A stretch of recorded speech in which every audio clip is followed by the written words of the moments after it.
Alright guys, so with the update of Eternal Sugar Cookie as well as a new addition of Pavlova Cookie, we are going to be updating the PvE tier list for May 2025. So this one is going to be the PvE, including the World Exploration, Beasties, and some of the other PvE content, excluding the guild boss battle, because again, the guild boss battle is going to be a content that is going to require a very specific team for you to actually utilize. So this one is going to be for majority of that World Exploration slash Beasties episodes that we do have right now. So let's get into it. Of course, we are going to be going from the bottom up, but I'm going to go over it quickly, and at the end of the video we are going to be going over some topping settings for someone like Eternal Sugar Cookie, as well as some of the other really good cookies that you guys might be wondering for. So let's get into it. And one last thing is that this is going to be based on my experience as well as my personal opinion, so just keep that in mind when you guys are watching this. So let's get started with the stay away. Going to be exactly the same as last time. To actually almost all of these are going to be pretty much exactly the same, because as of right now there really is nothing that has really changed, except for the fact that some of the cookies did get a new element, but that really hasn't made any big difference in their usage, so just keep that in mind. So again, from Sonic to Moon Rabbit, we have Candy Diver to Red Velvet, we have Clotted Cream down to Golden, as well as Red as Mantis, and then we have someone like Pataya all the way down to Licorice, and then we still have the Situational. I would personally say the Situationals are the ones that you kind of do maybe want to focus on a little bit, especially someone like Linzer as well as Minchoco. Some people could even argue that these guys are not really situational, or better probably somewhere else, but in my personal opinion they are just a little bit better for very specific areas, so that's why I've included them. Pretty much everything else, honestly speaking, they're not really used. I would say the one that I am personally looking out for is gonna be Herb, when the grass element is added.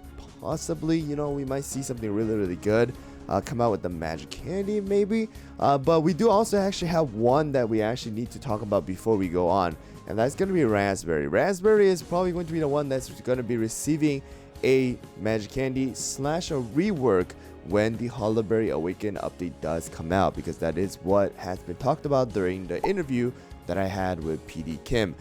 There is a possibility that Tiger Lily might actually receive one too, but as of right now the biggest one is going to be Raspberry if there's only one coming out. If there's two coming out, Tiger Lily is the other option. Alright, so Raspberry most likely will come up from the stay away to a very good area, because that is what the PD kind of hinted towards, so we'll see how that goes. Next one is going to be our S tier, from Golden Cheese regular form all the way down to the Black Raisin, and then from Prune Juice all the way down to Sparkling. And then we do have the SS tier, from Golden Cheese Awaken all the way down to Parfait to the Icicle Yeti. And last one is going to be our OP tier. Alright, so the OP tier is the ones that you really do want to still look out for. There are cookies that probably are a little bit better in certain situation compared to the others. So in my opinion, something like Dark Cacao Awaken is good, but it's going to be a little bit more lacking compared to someone like Burning Spice is actually just amazing. So stuff like that. Of course, just because they're all in the OP tier, it doesn't necessarily mean that they're all going to be exactly the same in the usage. And that's going to be from our Shadow Milk to Fire Spirit, Burning Spice, Mystic, Pure Vanilla Awaken, Awaken Dark Cacao, Wind Archer, Creme Brulee. We have Rebel, Pudding Island Mode, Twizzy Gummy with the Magic Candy, Black Lemonade, as well as Cream Ferret and Star Coral. So if you guys actually didn't know, Twizzly Gummy actually even got stronger than before because of the fact that the Magic Candy did get a buff. So that actually is something that's crazy that did happen this time around. So just keep that in mind. But yeah, all of these cookies are pretty much still the very OP cookies to be used for the PvE section of the game. I would say right now, for a lot of the content, Fire Spirit is actually really good, especially with Burning Spice. Shadow Milk is still good. I would say lacks a little bit in the quote-unquote area damage of things, but just Shadow Milk is Shadow Milk. And then we still have the two best healers that we still do have. Dark Cacao is very good and unique also because of the fact that there is a lot of healing reduction, healing cancellation as well. That is also possible with, Dark Cacao. We have Wind Archer, although has fallen off from the PvP side of things. Wind Archer still is really, really good in the PvE, with creme brulee and the rest of the epic cookies actually just being really, really good. So we quickly go into the next cookies, and that is going to be Eternal Sugar. Obviously is going to be OP. Eternal Sugar is, in my opinion, probably the best cookie you guys can use in most of the PvE sections. Like the buffs, the debuffs, the skill, the damage, everything that you have with Eternal Sugar is actually just so good that I would say, it's really hard to not use her inside of your team. A little different than Fire Spirit, because Fire Spirit itself is very strong with all of the damage output, but when it comes to like the buffs, the debuffs, Eternal Sugar is a little bit better, or a lot better in my opinion actually. So if you guys are able to pull Eternal Sugar, absolutely amazing.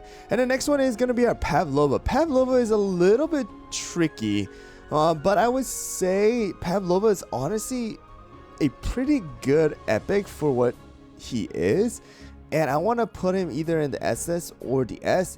I would personally say he's a little bit better in the SS because of the debuffs that he does have. He also has buffs too, so that actually really good too, but mainly because of the fact that he is able to spam his skill with a very short cooldown, as well as he is able to apply some crit and crit damage buff, has charm, as well as he is able to decrease the enemy's attack, defense, as well as additional elemental damage up, which is very similar to Rebel, just needs a stack. So in my personal opinion, a pretty strong cookie inside of the PvE section. I'm actually excited to see what kind of ability this is going to be inside of the Cookie Alliance things as well.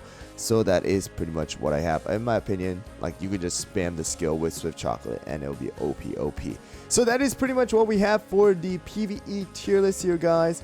Of course, again, everything is pretty much the same except for now we have added Eternal Sugar as well as Pavlova to the PvE tier list. But let's get into the game real quick and let me show you guys the topping settings as well as the biscuit and stuff like that you do want to focus on for someone like Eternal Sugar. Alright guys, so we are inside of the game and let's go over someone like Eternal Sugar. So there are different topping settings, alright, but the Eternal Sugar right now is going to most likely inside of the arena with how things are going to be going over with a Swift Chocolate, going over full on cooldown, as well as inside of the arena damage resist bypass is going to be your best friend.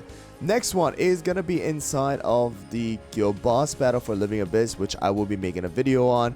It's going to be full on poison damage just to increase the damage output. And then for the Living Abyss, it's a little mixture of a build, but I've seen something like, raspberry with Swift Chocolate, raspberry as well as crit juicy apple jelly with Swift Chocolate. So there's a lot of mixture build, but arena as well as something like full on raspberry can be used for the PvE section, but mainly focusing on a bit of extra. You obviously need the damage resist as well as focusing on the cooldown, and later down the line, if you guys have the crit attack and crit, it's going to also help out. But again, the biscuit is mainly poison damage resist bypass, or a little bit of cooldown. Those are the three things that you do want to focus on for Eternal Sugar. And then let's go over one of the other cookies that people are asking questions about. So Shadow Milk is going to be another really strong cookie. Two different topping settings, but it really just depends for the arena. But in my opinion, the raspberry build is probably going to be the better option, especially if you guys are able to go and get that raspberry tart on it too. Just Shadow Milk's damage just increases like insane. And then of course we have damage resist bypass. And then if you guys do have Shadow Milk for PvE and stuff, cooldown is going to be your best friend. Right now I did take it off because I wasn't using Shadow Milk for the PvE section. Now I'm using Eternal Sugar and Fire Spirit. And then someone like Burning Spice is going to be a very simple one with full-on Raspberry. And then for your Biscuit, it's going to be Damage Resist Bypass or some extra fire damage if you guys are able to get the fire damage for PvE sections. You do also have someone like, Pure Vanilla. Pure Vanilla is a little bit different too, but if you guys are able to, something like this where we have a almond and peanut build with extra cooldown for your Biscuit right here, damage resist and Biscuit is going to be your best friend. Having very high damage resist for your Pure Vanilla with about 15% cooldown is going to be really good. Someone like DPS's, obviously full on Raspberry is going to be your best friend. Someone who needs to spam their ability, Swift Chocolate is going to be your best friend. Someone who needs to tank, Solid Almond is going to be your best friend. Those are going to be the general rule that you have for the PvE section. And of course, lastly, we are going to be looking for the Hollowberry Awaken that is going to be coming out in less than a month now. With the new Steel Element, I do want to know what this is actually going to do, because as of right now, it does not look like Steel Element is really doing anything, not giving any extra buff, except for the fact that their skill has become a Steel Element type. Anyways guys, that's gonna be it for this video. Thanks for watching. I hope you guys found the video helpful. Let me know down in the comments below if you guys have any questions, and I'll catch you guys all in the next video. And watch out for the PvP tier list as well very soon. Thanks for watching.